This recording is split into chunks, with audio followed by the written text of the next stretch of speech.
আসসালামু আলাইকুম বন্ধুরা, কেমন আছেন সবাই? আশা করি ভালো আছেন। আজকে আমি আপনাদের জন্য যে ভিডিওটা তৈরি করেছি সেটা হচ্ছে কিভাবে আপনি আপনার রবি সিমটিকে 3G থেকে 4G তে রূপান্তর করতে পারবেন। তো বন্ধুরা চলুন শুরু করা যাক। তবে শুরু করার আগে বলে রাখি, যারা আমার চ্যানেলটাকে এখনও সাবস্ক্রাইব করেননি অবশ্যই সাবস্ক্রাইব করবেন, কারণ এরকম টেকনোলজিক্যাল ভিডিও আমি আমার এই চ্যানেলে আপলোড করে থাকি।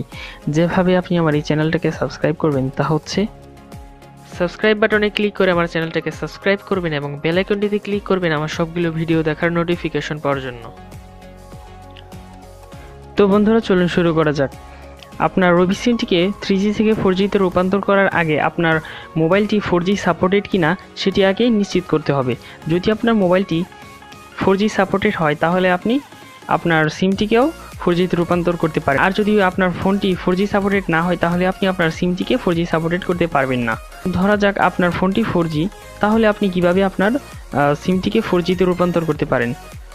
সেজন্য আপনি আপনার ডায়াল বারে যাবেন। আপনি আপনার ডায়াল বারে যাওয়ার পর *123*44# লিখে কল দিবেন।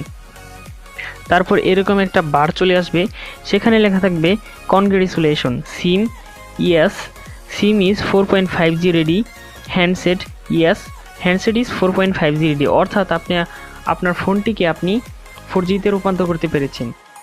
এভাবে আপনি আপনার রবি সিমটিকে 3G থেকে 4G তে রূপান্তর করতে পারবেন। ধরা যাক আপনার ফোনটি 4G নয়, তবু আপনি কিভাবে আপনার ফোনটিকে 4G তে রূপান্তর করবেন?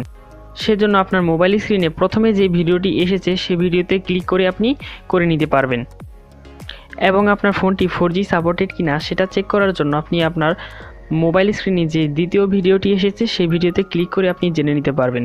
তো বন্ধুরা, যদি এই ভিডিওটা ভালো লাগে তাহলে অবশ্যই লাইক দিবেন, শেয়ার করবেন এবং আমার চ্যানেলটাকে সাবস্ক্রাইব করবেন। ধন্যবাদ সবাইকে আমার ভিডিওটা দেখার জন্য।